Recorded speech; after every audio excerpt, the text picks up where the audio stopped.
One. Welcome aboard the Millennial Falcon.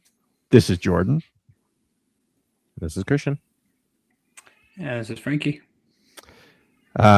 We are here today, parked in the hangar bay today for routine maintenance. Join us for a game of the Jar to back or just to hang out as we do this live stream.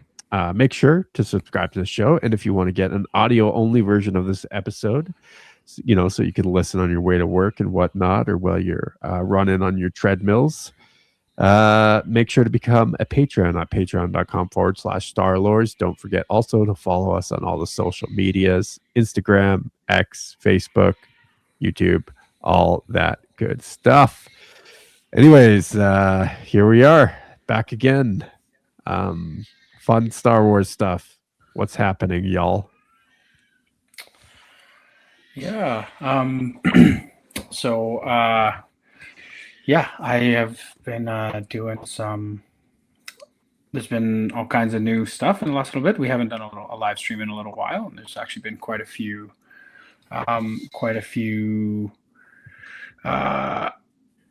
What's the word I'm looking for? Updates. Some updates, yeah, taking place in the Star Wars world. One of them has been the recent announcement and release of the trailers for Maul Shadow Lord.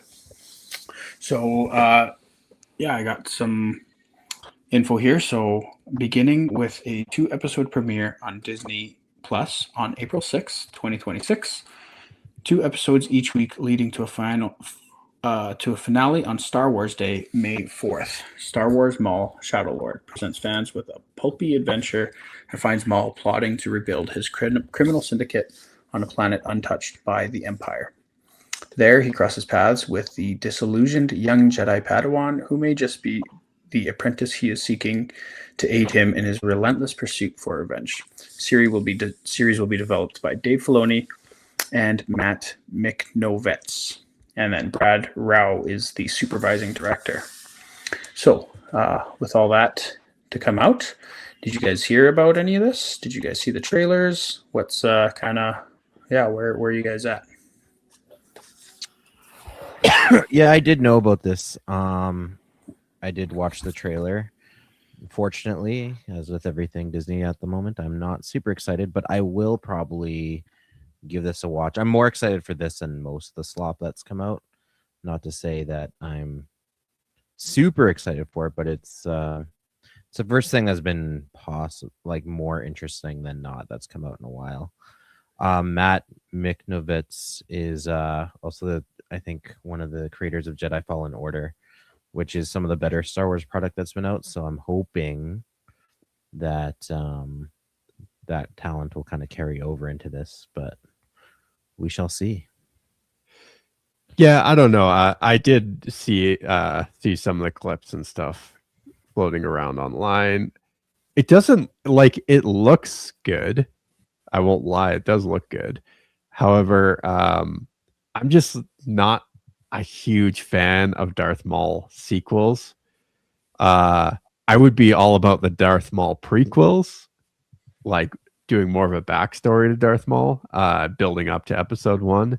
If they wanted to do that, I think I'd be a lot more excited. I don't know. I've never been a big fan of constantly resurrecting characters. I wasn't a big fan of it when they brought him back in the Solo film, and yeah. Yeah, I agree, Jordan. I would be more excited to do a prequel Maul. That being said, also some other talent that might be of interest is obviously the voice actor for Darth Maul, Sam Witwer. He's a pretty big Star Wars fan himself, and he probably, I hope, if they listen to him, is able to give some input to the character in the story. And the other interesting thing that they're going to bring is their version of Darth Talon, who's a Twi'lek Sith who appears in the Star Wars Legacy series. So they're kind of adapting her for the Disneyverse. What they do with her, who knows? Who knows if she'll be anything like her comic book rendition. And And that's kind of another thing that's making me curious, at the very least, to watch it. Yeah, I do like Darth Talon's sort of aesthetic. I think it's pretty badass, but yeah, we'll see. Remains to be seen. Yeah, I loved the Legacy comics. Those was like one of my favorite comic book series from Star Wars, and I've read like all of them. So seeing kind of, I don't know, man, seeing them like, it feels like stealing characters from like good stuff and then pulling it in. Now, I was a huge fan also of the Clone Wars show. I do feel like it's kind of drawn out, where they had Maul in Clone Wars and also in Rebels, and now they're also gonna branch off. Like, don't get me wrong, I actually thought Maul in Clone Wars and Rebels was actually pretty sweet. But I don't know. It feels like they're just Beating a dead horse. Yeah, like cow. Yeah, it's like, how many times Yeah, are you like gonna bring they them already back to did. tell more stories? They already did like a Maul sequel in the Clone Wars, and Rebels too. He had his own story arc in Rebels. and Solo. So like, why do we need more sequel? Like I feel like everyone wants to learn about his past and what led him, outside of just the books. Let's see like a visual depiction of him as a child. Being like going through the ringer, blah blah blah, Going through his traumatic childhood. Yeah. Jordan, you want to see I do. Darth Maul child abuse? What led to the dark side? Yeah, exactly. Growing up on Dathomir and whatever, and Yeah, totally. Fun stuff. I will also add that I'm not a big fan of the Crime Syndicate version of Maul either. Yeah, I kind of feel that way too. Yeah, it just seems like I like my underworld to be underworld and like my Sith to be Sith. I don't necessarily want them to be crossed over either. Yeah. Yeah, like Maul is like a disciplined religious martial artist. I don't get Crime Syndicate vibes necessarily from it. Yeah, I agree with that. That premise should have been the Boba Fett show. Yes. Done something 100%. 100%. What do you guys think about the people involved in it? So obviously you've got your Dave Filoni, and then you've got this Matt McNovitz, which Christian already mentioned that he was hopeful because that Matt guy was worked on Fallen Order. So yeah, right. Okay. Sorry, I might have missed that over the I think you did. Baby crying that was taking place in my starship. Yeah. Brad Rao, are you raising a Sith baby, Frankie? Is that what's going on there? Absolutely. Brad Rao looks like some of his credits are The Bad Batch and Forces of Destiny, which are also not great. I didn't love Bad Batch. I know really me neither. tried. I tried to get into it too.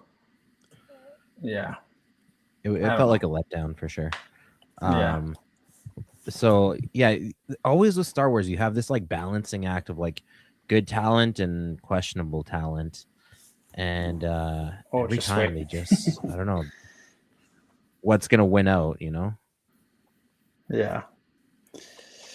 Well, speaking of good talent and bad talent, sorry, I don't know if you guys had any more thoughts on Shadow Lord or anything. Have you guys seen the trailers for them though? Like, because they just dropped another trailer. I think it was yesterday or the day before. Oh, like a new one? No, I don't think a new one. Yeah. Okay. I like the idea of like a darker Star Wars in general. And like if they take Shadow Lord in that direction, I thought I saw some stuff saying that it was supposed to be a little bit more of like a grittier, not as necessarily child friendly. That would be cool.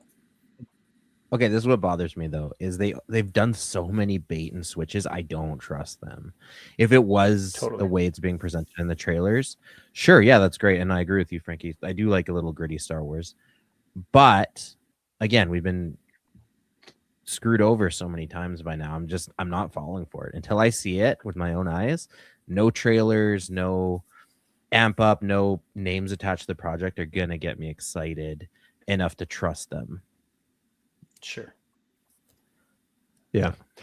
Well, those of you who are listening to this, let us know what you think. Are you excited? Are you hyped, or are you down on this? Out of give us a 0 to 2 bladed lightsabers. What are you thinking? There's not a lot of options on that scale. 1 blade, 2 blades, or no blades?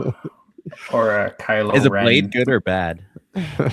I think a blade is good. Okay. 2 blades is great. It's the same look of when Darth Maul first appeared on screen and ignited that second lightsaber blade. That's the kind of reaction. Yeah. Yeah. Oh man, like thinking back to that time, it's like what year was episode 1 released? 2001, 99? No, 99. Yeah. Yeah. So I would have been 6 years old, and that was mind blowing. I was like, I thought that was the coolest thing I had ever seen. Like in theater, watching a second lightsaber, I was like, "Whoa! It's like a staff. That's so cool." Yeah.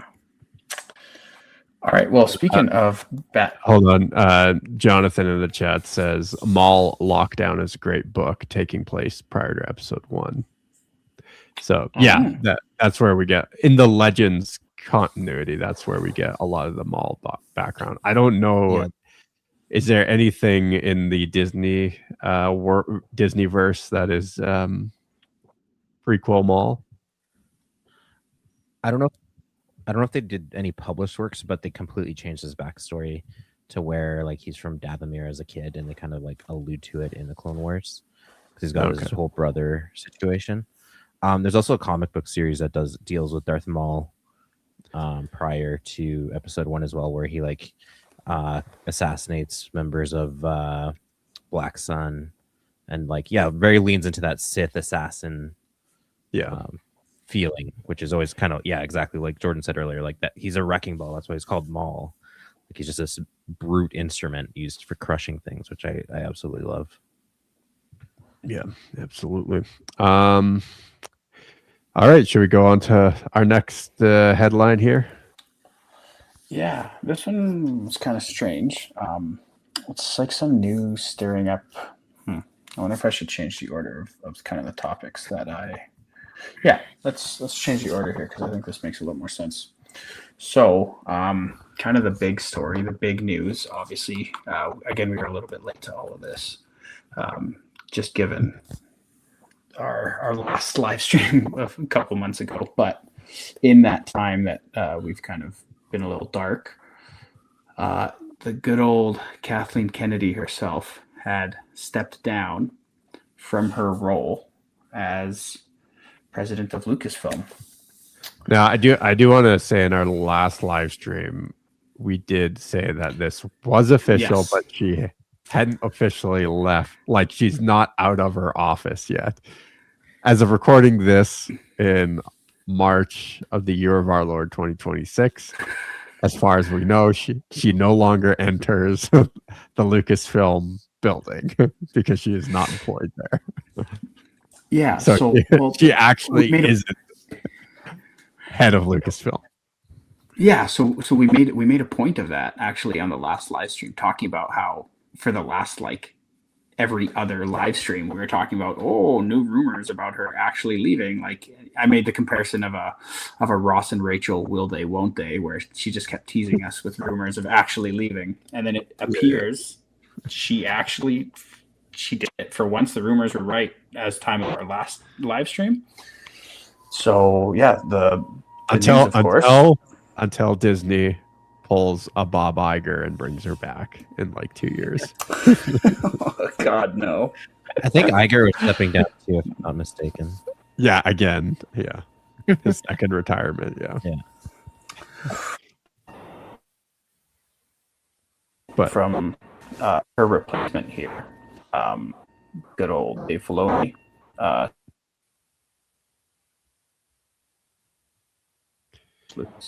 never dreamed I would be privileged to learn the craft of filmmaking from both of them, said Filoni.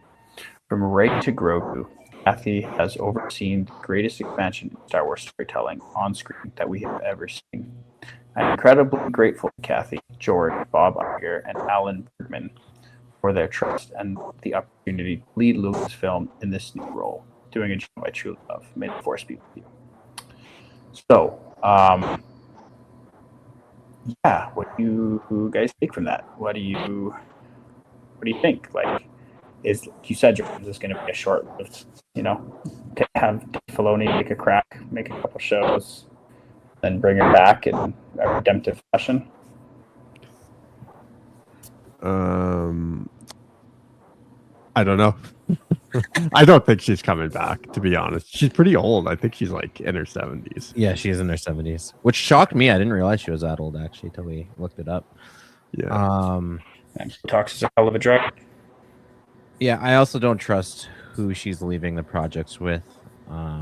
We've kind of beaten that dead horse too a number of times about Kathleen leaving and also Dave Filoni.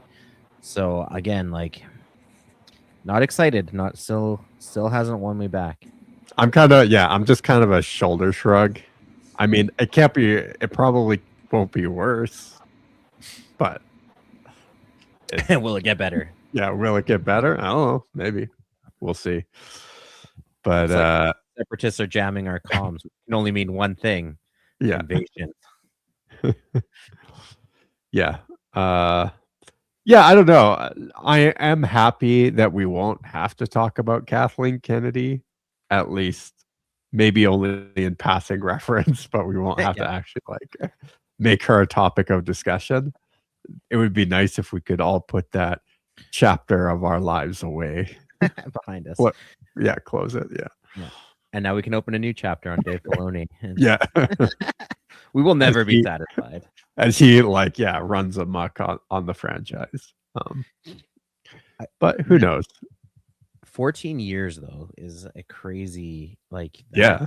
I feel like Disney just acquired Lucasfilm not that long ago. 5 years, 6 years tops.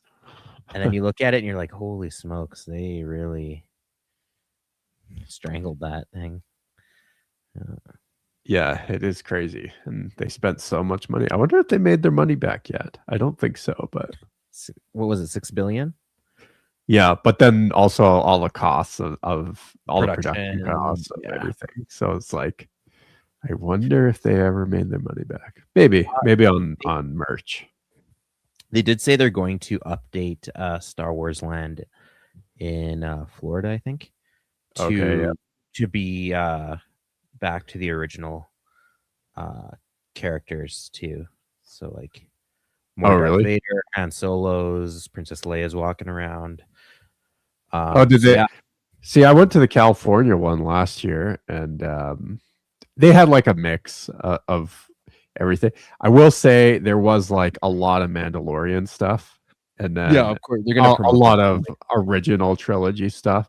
And there was I think maybe someone was dressed up as Rey, and there was like BB-88 or whatever the heck his name is.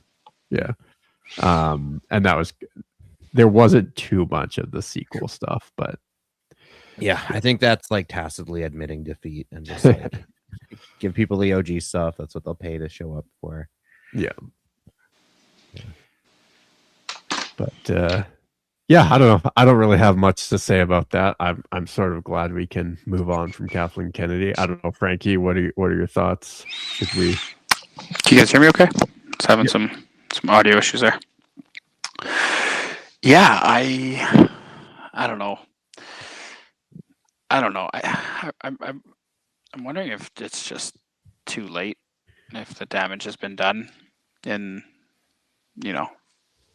if she's already done so much damage to the brand that it really doesn't matter who they get put in charge, unless they get somehow George Lucas himself to take over this stuff. Even Lucas can't save this thing. I do think that I wonder if they might ever shelve Star Wars for a little bit and then do like a fresh reboot. Hell, even like do remakes of the OG. Oh man. 15, 20 years maybe.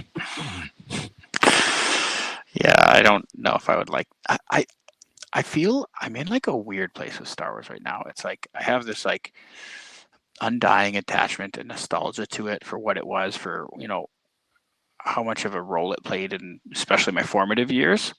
But just this it's like a bad relationship, man, especially in the most recent stuff where it's like I'm always excited to see even kind of taking it back to Shadow Lord and that kind of stuff. I was like seeing lightsabers on screen and seeing stuff kind of come back to life is just it's always cool for me to see.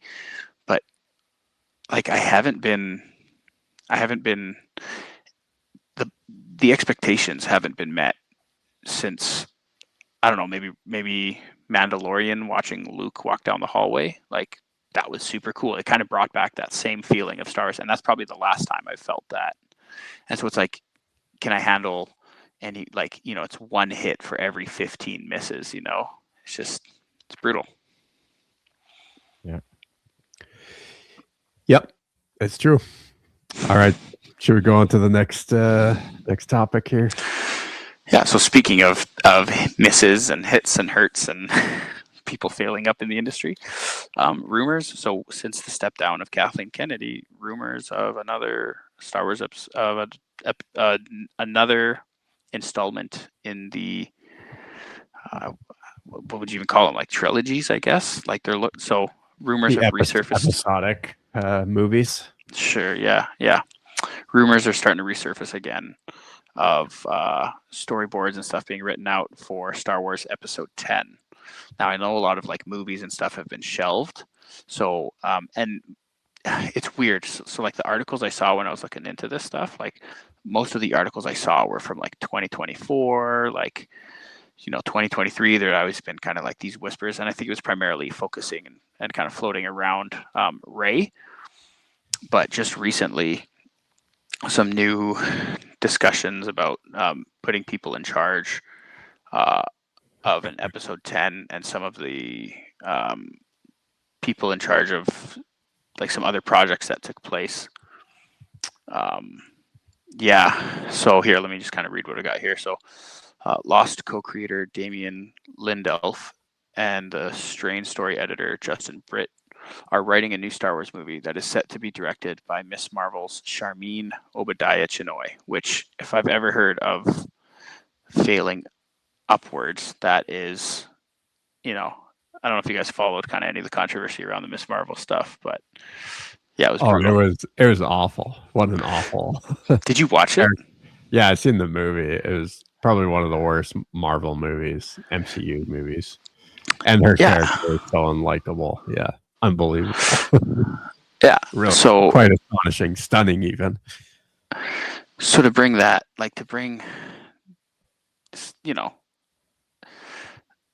that somebody with that, what's it called? Like somebody's credits or with something like that. Yeah, under your belt to potentially, it's just kind of what we've been talking about all episode long. It's just it does not instill any kind of confidence in the projects moving forward. I mean, that is insane that, they'd be bringing her on. I think it's just literally crazy. You guys, is there some sort of money laundering scheme going on with Star Wars that they're intentionally just trying to tank, and they're funneling, I don't know, Russian oligarch money through Star Wars too, and they intentionally want it to tank so that it's a capital loss for them. I don't know. It's just it's insane. Yeah. Christian, what are your thoughts? Same. They just need to give it a break. They need to shelve it for a few years and just leave it alone for a bit. I'm not saying they should do remakes, but knowing the way Hollywood is going now, just shelve it. And then the next thing that will probably come out is nostalgic remakes. What I would like to see is a complete undoing of the Disney verse. And then retcon it. Come on, just retcon it. Just the bravery to just retcon it. Yeah. And then do something new, something different. Because that's the thing. Everything is also tainted by the story and where it's at. So like if you're looking at an episode 10, you have to eat episodes 7, 8, and 9. They happened, right? Mhm. So like how can you be excited for something after something so atrocious? So the brave thing to do to get to 10 is to go back and remake 7, 8, 9. I got an idea. They steal like Star Wars like Legacy of the Force or whatever. Go like 100, 200 years into the future, and then refer to whatever happened as just like almost mythical and legendary. And you can be very fast and loose with the facts about what happened back in those days. So then in the future story, we have all fresh slate of new characters. It's a fresh start, and you could kind of put that in that era in the rear view mirror without actually officially having to completely dump it, put it in the landfill. I don't hate it, but at the same, like you're almost pulling a Star Wars Legends on the canon. You just do a reversal. Yeah. My worry about that is like, was Star Wars ever meant to really have sequels? Yes. I don't know. Lucas literally talked about it in an interview where he was talking about how he wanted the next, like, I think he always had a 9-part.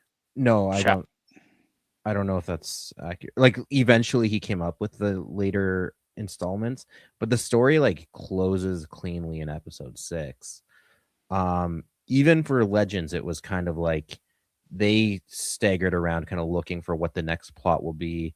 They recycled a couple of plots. Even like the whole idea of like the Sith coming back, like it's always tough to do when you know, like what did Anakin's sacrifice mean if you put the Force out of balance again? And what does that, like that was always something that's even with Legends. And they have had some good workarounds, but without recycling those workarounds, it's hard to come up with something compelling or something that omits Jedi and Sith, or at least a Sith completely, which are such a fundamental part of Star Wars that I don't know that it would fly without them.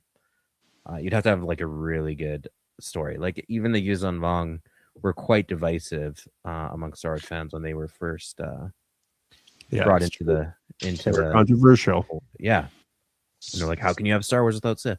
I think I'm the opposite of Jordan. I think the best way to go is to go back and kind of pull a High Republic, like a time and a place that's kind of distinct from the current timeline or episodes 6 or 7, 8, 9, but also where you could use the Sith or you could use different threats or do different stories, but still have the familiarity of Jedi and Sith and the conflict, the back and forth, and build that out some more. But get enough distance where you're not like, oh, there's Yoda as a young baby, like, something like that.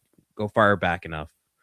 And now that they did obliterate it all with the legending of Star Wars, they could rewrite it now if this is going to be their new canon. But yeah. So digging into it a little bit deeper. So I know we've kind of talked about it in the past, like the whole Daisy Ridley 3-part, the next kind of 3 movies that she's been signed on to be filming. And it looks like this, like episode 10 is kind of, I don't know. I use this episode 10 kind of loosely because I think they're actually making an attempt at like trying to kind of break off into some new kind of territory. So I don't know, just like kind of briefly looking at stuff. And I don't know. I haven't like confirmed this too much. So even just like a brief Googling of Star Wars Episode 10, the only thing that comes up is this Star Wars New Jedi Order being in development. Now again, like I'm not fully up to date on if that was like announced during one of the Star Wars Day celebrations or any of that kind of stuff. Do you guys know kind of any more information on that? The last I heard was a while ago when they first announced it. When they brought Daisy Ridley out on stage. That's the last official update I remember. That being said, I haven't been following it that closely either. But I will add that again, they're just notorious for announcing projects and then shelving them, and even shelving them quietly, so they don't have to eat the embarrassment of canceling it publicly. So, who knows if it's gonna like sit in development hell or what? Well, it's also just like, I've made this complaint before, I know, but so much content. Like if you just go to Disney Plus and look at all the little short stories, Star Wars Lego stuff, it's just like it's too much. It's content. And then the really big projects they're supposed to be working on, like nothing happens. It just gets shelved and they don't do anything with it, and it never moves. And then they keep on putting, this sort of like cheap Chinese crap out as Star Wars content, So I don't know. You know what? Actually, what I have seen, and people are going to hate me for this, but you know what? I don't care because it's the truth. People have been making better Star Wars stories using AI. Oh, that is true. That is 100% interesting and like capture the feeling of Star Wars. It has some passion. It has some soul to it, Yeah, which is ironic because that's the thing everyone hates on AI for. I know, and it's made out of AI, but you could tell it the creators knew what they were trying to do, and yes. And I've been more entranced by those shorts, like the short videos. Oh man, me too. I've seen a story of a snowtrooper, and I've seen one of clone troopers, and like those little shorts have so much more depth in them and are more compelling than anything any studios put out recently. Mm-hmm. Or even like the Skywalker meeting, like the Ghost of Bane or something like that. Yeah, that's like really cool. There's just these shorts, but yeah. Where are you guys finding these? I haven't seen a single one of those. And I'm like, YouTube and Facebook, dude, they're everywhere. I eat up that AI slop like nobody else, bro. I watch those those transformation videos of like your birthday as a knight. Those are so funny to me, dude. Yeah, I haven't seen a single one of those. That's sweet. I'm gonna my new algorithm is just gonna be all AI Star Wars. Yeah, I mean, they're getting like, there's obviously they're not like flawless, but they're getting better, and I feel like it's only a matter of time before someone makes like a feature length film and just drops it on YouTube, right? Yeah, we might still be 3 or 4 years away from something like that, but it'll happen eventually. And then it's not like you're not allowed to make Star Wars content. You just can't technically sell it. I don't know what the rules are around advertising, but we'll have to see if someone makes like a feature length AI, video depicting a lot of the old characters. What Disney's going to do about that, but it'll probably be better. Well, have you guys been following? Oh shoot, what's his name? The guy in charge of Theory Sabers. Yeah. What about? Well, what's his name? Might as well. Theory. Star Wars Theory, right? Yeah, Star Wars Theory. Yeah. Well, like his whole project, right? Like, I don't know if you guys have been following that thing at all, where he's been funding his own like 3D animated as well as live action shot, like fan theory. It's supposed to be like a feature length film, right? He's already done a couple fan films, and they're pretty good. They're pretty decent.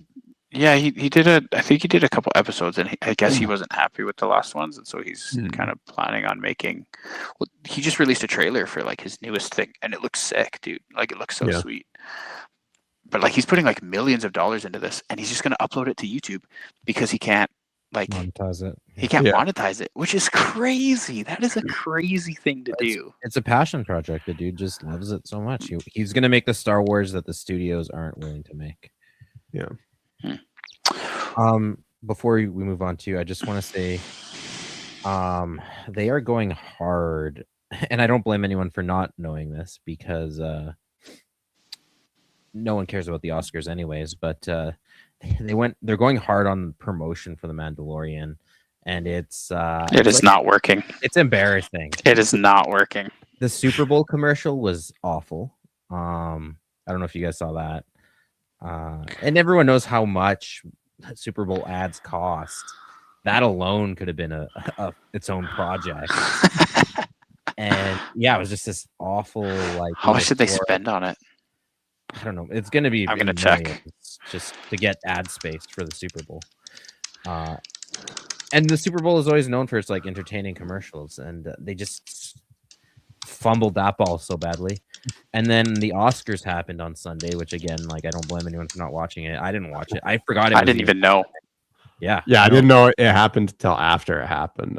I think it's their lowest audience to date, which has been like every year for the last 5 years. It's been the lowest. It's a new low.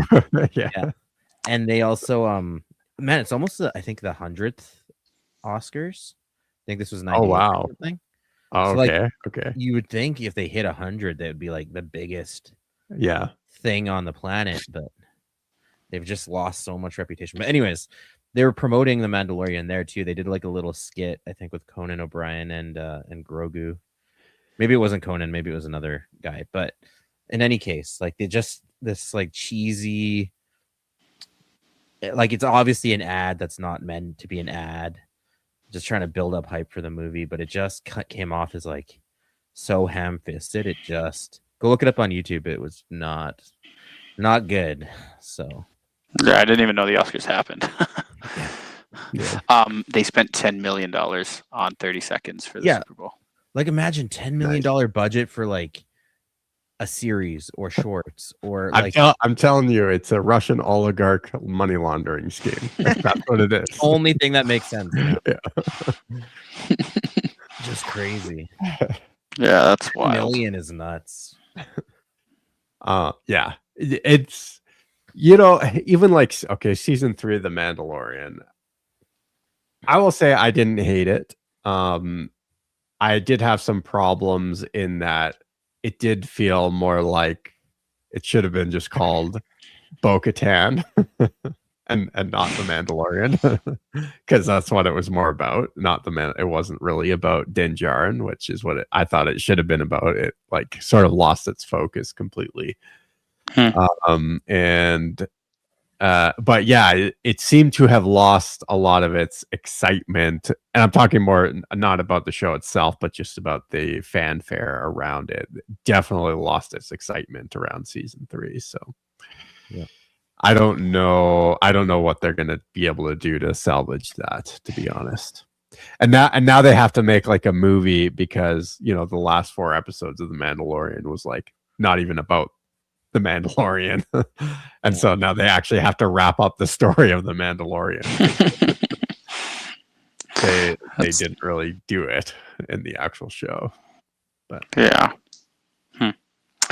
Man, I'm sure you guys I've been not able to watch any Star Wars. I've been in for any fans listening, I've been in back to technician school. So I have not been able to keep up with. I haven't finished season 3 of Mando. I made it through. Where am I in Andor? I think it's like more than half of season 2 of Andor. Have you guys caught up on the Andor stuff yet? No, I'm still waiting until they're naturally with their show. I try to focus on expanded universe material. Like I like to just read the old books and the old comics, and I personally don't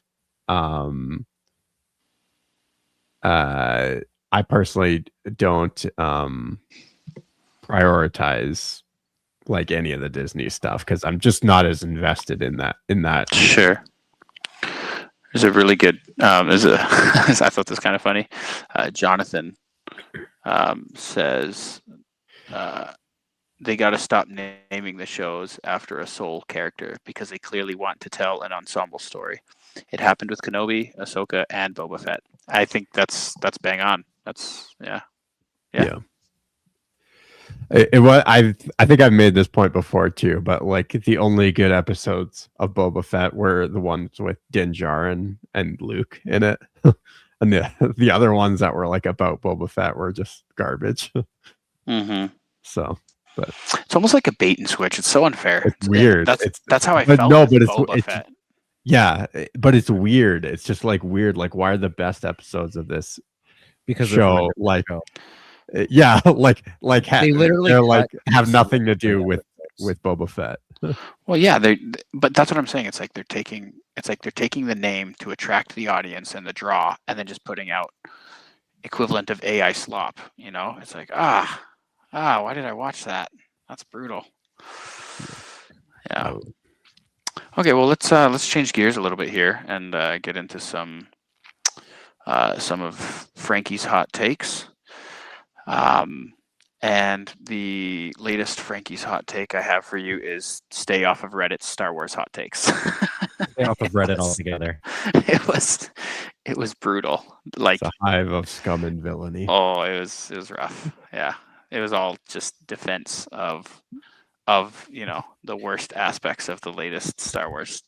So To be fair, it's depends- interesting to watch. It's interesting to read, to see some of the arguments and like what they base it on. But it's just, I couldn't last long in there. I'll tell you that much. To be fair, it depends what subreddit you're on. There are some that are dedicated to Legends. There are some that are dedicated to hating on Disney Star Wars. Sure. And there's, of course, the fan pages for them. And you know what? Like, in all fairness, I do browse the ones that I disagree with on purpose because it's nice to expose yourself to. They're built right, ideas. exactly. They build Yeah. echo chambers. Like, you could even argue we're in an echo chamber. Like, hating on Disney isn't exactly fresh or new. Mhm. But that being said, at least if you understand the opposing side, like for me, what it does, it reinforces how I feel about it. Not that that's what I'm looking for, but I'm like, okay, like if I'm open to a counter argument, like give it to me. Give me, like, if you're talking about it in a fan on a fan page, tell me why you think this is the best thing ever. And if anything, it causes me to be like double down in what I already believe and be like, no, you're wrong. Like that is a bad reason to like this show. Now that being said, there's also like really good ones about the universe. There's really good in-depth ones about Legends. There's one I really like called the Maw installation, and they go hard with Star Wars. Oh, that's sweet. Yeah, I just Googled Star Wars hot takes. Star Wars Reddit. It was literally Star Wars hot takes, and it was literally Star Wars hot takes Reddit, and it was wild. I definitely did not do my due diligence, and but it was, like I say, I will say it was good to go through and like read some of this stuff, but there wasn't even discussion happening. Like I even opened some of like the replies and stuff to some of this, and there just wasn't much substance to it. So I don't know, maybe I'll have to spend, oh man, Christian, maybe you've changed my hot take into that. I'm gonna have to spend more time on the hot takes Reddit. The flip side to that is like accepting that hot takes are meant to be hot takes. Sure. Yeah, it's true. Everyone's going to accuse you of it being a bad take. However, it is nice if you can turn around and justify the hot take. Sure. But one thing I did get from Reddit, which is actually one of my favorite things to browse for these live streams, is the Reddit fan theories. And I found a cool one. I'm not sure if you guys have talked about this one before, but I figured I'd throw it out there and you guys can let me know. But it's talking about Shmi Skywalker's death. And the fan theory is Shmi's death was orchestrated by Palpatine as part of his plan to corrupt Anakin and turn him to the dark side. He may have also been influenced. He may have also influenced the prophetic dreams that sent Anakin looking for her in the first place. Yeah. What are your thoughts? Have you guys ever discussed that before? I know that one's like floated around before in the past. At least I've heard it in my circles. What have you guys? I'm not super familiar with that one. I don't care for it myself. No? Yeah, I don't know. You don't know a reason for it? I've actually been exposed to this one before. I'm of two minds. On the one hand, it helps to tie the thread of Palpatine's influence like more neatly around Anakin. He's like obviously like that is in line with Palpatine's character as orchestrating events behind the scenes to manipulate people. Like that is 100% a Palpatine move. it just makes the galaxy super small, which I always hate sometimes in Star Wars, where like everyone's related and everyone's connected, and Anakin wouldn't have like it robs Anakin of any agency. And I think to have a proper fallen hero story, the hero needs to make that choice, that deal with the devil, and it needs to be like an actual flaw within the character himself. So like if Anakin's hand is literally held right into like hell, it's less compelling than with Anakin like facing just real life challenges and turning to the dark side to try and overcome them. Sure. Now that being said, I also am a strong disliker of the random visions trope in shows where like some character has a special vision and it kind of causes a plot to happen, and it's never really explained unless you have a good reason for that character to have visions. And like force visions have always been a thing. But it's super convenient that like visions of his mom dying, like the very thing that he is scared of, is a thing that leads him to her and everything. And you could make all kinds of arguments. Maybe like Shmi in her desperation was calling to Anakin in the Force. Maybe, there is an element of indirect influence. Maybe Palpatine didn't know about Shmi, but he's like make his worst fears come real, right? Like some kind of Sith witchcraft, and even Palpatine doesn't know what that looks like, but it turns into these like Force visions of his mother suffering and dying, and Padme suffering and dying. Because those are really the instigating factors if you think about Anakin's fall. I like that more, like a looser hand involved rather than he actively like manipulated, orchestrated it. Yeah. Yeah, so I'm like of two minds. I don't know that I would like it if it was made canon. And sometimes some theories are nice to be like never expressly stated one way or the other. Was it possible? Maybe. Is it, Mm-hmm. Yeah. I like that. I thought that was actually kind of, it's interesting. I agree, and I think you're right where I think it makes it definitely more tragic when it's of his own volition. He chooses self over everything he's kind of decided. And yeah, I think it adds to the tragedy for sure.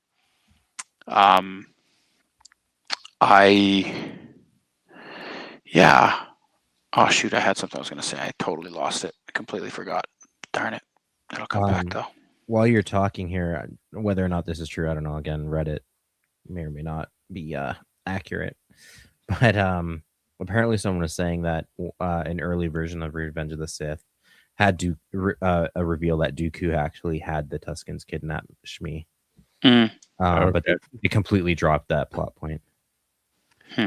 Is that confirmed, or is that just it's just someone on Reddit, a rumor? Okay. Yeah.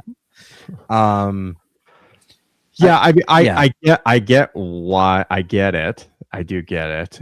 I do feel like though there's just like it's almost like extremely plausible that Shmi lives on like a lawless backwater world with a bunch of savage Tuskens and outlaws, and like she's probably going to get killed at a younger age, statistically. So it is kind of like maybe I'd believe it a little more if it was under different circumstances. She's living on like a peaceful world, and she just happens to be kidnapped and murdered. Yeah. Alderaan. Yeah. Oh, okay. I remember now. Here, yeah. Kind of going back to what you were saying though, in terms of like kind of Shmi calling out to him potentially, or at least Anakin being able to pick up her pain through the Force or whatever. It kind of makes sense in that, like, the critique he's constantly getting from the Jedi Council is that his, even when he gets there, right, his thoughts are on his mother, right? He's got like super deep attachments. He can't. That's one of his like fatal character flaws is that he can't follow the Jedi teaching of like relinquishing all attachments, right? Earthly attachments, for lack of a better word. But you know what I mean? And so it would almost make sense where if he's got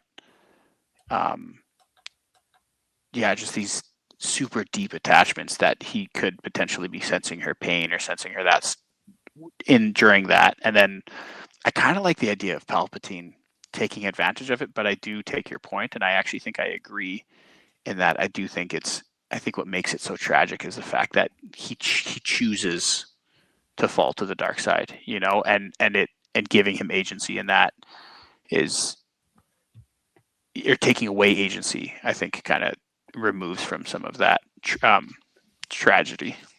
Yeah, 100%. Yeah, and I will say that, yeah, his premonitions of his mother are probably more like Force echoes, like it's actively happening.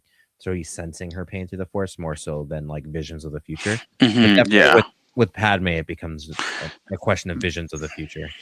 Mhm. And to be fair, like with the Force, yes, like this isn't new for the Force. This is an established thing that can happen. But like I said, just as a trope, it's not really my favorite trope. But just to clarify for anyone out there. Yeah, it's fair. Fair. Jordan, any kind of thoughts on that? Nope. Jordan likes to keep his mind as an empty vessel so he doesn't accidentally stumble upon visions, horrific visions. Yeah. All right, and I've got a final kind of question for the audience, just kind of, or even just for you guys as well. I just wanted to throw this out there. Recently, I've been wanting to actually introduce Star Wars to my kids, and in having a actually, what sparked this, Christian, is me and Christian were out for lunch, and I was talking to his kids about, because they're all actually Star Wars fans, but then I asked them if they watched Star Wars, and they replied with, "No, Uncle, it's so boring." And I just looked at Christian and I was like, "What? What is going on here?" So the question I wanted to put forward to the audience is, what is the best age? Any people who have kids or people who don't have kids, or for people, you know, from speaking from your own experiences, but yeah, what is the best age to start kids on the original trilogy of Star Wars, and which order should you watch and introduce it to them? I mean, I would always start with the OG. I don't know. I think I started watching Star Wars when I was like 5 or 6. Yeah, Maybe. I vaguely remember being 5 or 6 myself. But it's hard to imagine my 6-year-old even like comprehending it now. But I don't know. Maybe he would. I should probably show it to him. You know what? To be fair, when I was like first introduced to Star Wars, I didn't know what was going on. I just thought Darth Vader looked cool and I liked the fighting. So Yeah. And that was Same. like pretty much my standards for any movie. Same. So maybe it's less the depth, and then the depth comes with time with rewatches and like nostalgia. You go back and you're like, oh shoot, I missed all these plot points that actually make sense. But yeah, Like what I want from, because my kid's only 3, and then I got the baby as well. But what I want for them is what I experienced, is being like, yeah, I couldn't have been older than 5, because I remember watching. I was already a fan of, like I said earlier, I was a fan of Star Wars Episode 1, and I watched that when I was 6. So I must have been like 4 or 5, and I just remember just being absolutely mind blown at the Darth Vader reveal, you know, and I want that for my kids, and so I don't know how to get that. But Christian, you've tried watching with your kids, and like, do your kids know Darth Vader is Luke's father? no, they don't know yet, because every time we tried starting watching it, it's kind of petered off. But I've been keeping that a secret from them until they're a little bit older and able to appreciate, especially the older movies. And then, yeah, so I've actually been keeping that actively a secret.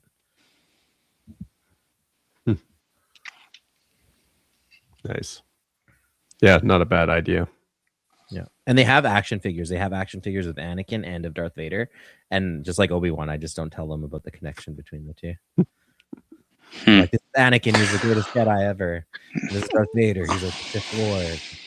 Well, that's what's so like confusing to me, is your kids will always talk about Darth Vader and Boba Fett. And all okay, this so stuff, the problem is, like, I made the fatal mistake of watching some of the Disney shows with them and that was their first exposure. It set the standard for what they think Star Wars should look like. Yeah, and I hate that I did that to them. Like, that will scar them for the rest of their lives.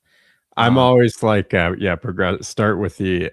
You don't want to get them overstimulated. Expecting more modern CGI and whatnot. Like, like get their baseline lower and then progressively raise it. Yeah, and that's exactly what happened to me. So, and it was only because I was only even watching those shows to do like reviews, and they just happened to be in the room with me when I did it, and it was just like, yeah, you know what? Like, what harm could this possibly do? Now they won't watch the original trilogy, and now they won't watch the originals. But at the same time, like, absolute cinema. They do really like the characters. Like, they love Darth Vader, they love Luke, they love Boba Fett. I have a picture of my son sleeping with a Boba Fett action figure like a teddy bear. They like these characters. They just don't have a lot of context other than things that I've told them. Right. Actually seeing the stories play out. They really like Darth Maul, actually, funnily enough. They just think he looks sick. But this all comes. So I have this mug, and it is like an original, like Lucasfilm mug that I found at like a Winners or something. And every morning when I'm having like my tea, my daughter will like point at the so she can point out who all those characters exactly. And I'm like, oh man, I wonder if she's getting close enough to the age where I can my daughter is like all about princesses and that kind of stuff. So she thinks Princess Leia is like the coolest thing. And then when I told her that Princess Leia has a gun, she's just like, whoa, she's a princess and she has a gun. You should do her hair with the little buns on the side. Princess Leia buns. That's a good idea. I might do that. Yeah. So anyways, I'm looking for ways to kind of, I want to introduce her to it. But like you said, like on the original stuff, but I think, introducing her to cartoon stuff is a better pull, but I want to maintain that secrecy of Luke and Anakin reveal. Yeah. Let this be a warning to everyone else. Don't start them on the Disney stuff. Start with the OG stuff. Jonathan in the chat is saying, and we've mentioned this before as well, but Sam Witwer has a great take to have them start with the Clone Wars, then the original trilogy, then the prequels, and then it preserves a twist, but they grow to love Anakin and can retroactively learn the fall. And I do agree with that. My only issue is depending on their age, starting them with the Clone Wars might set an unrealistic expectation. Going from the Clone Wars to the OG trilogy might be a bit of a shock. Although, if I recall correctly, the way Sam Witwer had it was that you'd watch, I think, episode 4 first, and then you would go back in time, and then you would spring back for the video, if I'm not mistaken. But or you make an edit of episode 4 where Obi-Wan references the Clone Wars, and then it's like a flashback. Ooh, and then you watch the whole Clone Wars series, and then it goes right back. I think you'd completely forget what was going on in A New Hope. You make a what is it? Is it 9 seasons of Clone Wars? Yeah, a 9-season edit lasting. No. But you like hundreds of hours. You start from episode 1, right? Because you like Obi-Wan's reminiscing about this little boy he met on Tatooine. Yeah. Anyways, all this to say, I want to get my kid into original Star Wars. I also feel like she won't bite on the pacing of the original Star Wars, and that's my concern. Yeah. That leads to a bigger whole debate about like brain rot and attention spans and the ability to appreciate books and slower paced movies, things that aren't just like our brains now are just so hyped up on like spoon-fed sugar, essentially, like constant stimulation, that like it's hard. It's become hard for people to focus.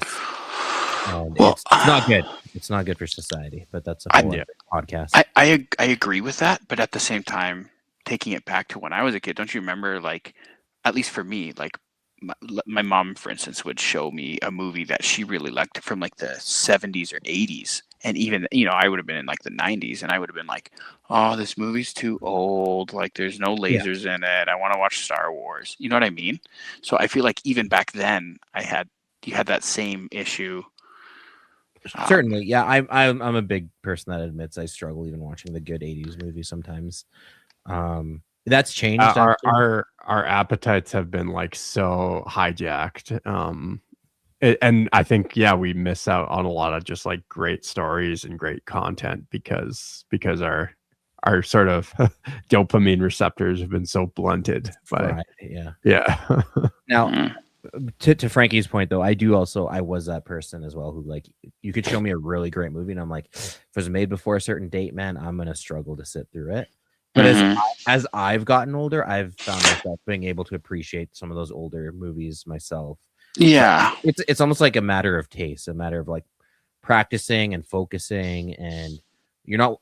And I was that maturing too, right? Yeah, exactly. I was that kid that watched a show only because of the fighting in it. Like that. Same. I would watch a movie, and now that I'm more mature, like, yeah, the fighting is great. I still need to see good action. Don't get me wrong, but I am also a huge fan of like a really good story. Regardless, you want substance as well. Right, exactly. So, and that's like you said, just maturing. So, maybe if your kids don't quite bite onto the OG now, give them a little time to mature, and then it becomes more about the story than how many lightsaber fights happen in the movie. Yeah. Cool. All right, I'm gonna get going. So we're gonna wrap this up and head out here. Remember, everyone, make sure to check us out on social media. We're on Instagram, X, Facebook. We also have a Discord. Subscribe to us there. If you want to support the show, go rate and review the show on iTunes or Spotify. Those are the best places, or wherever you listen to podcasts. And with that, thanks for signing in with us today. We'll see you next time. Bye. See ya.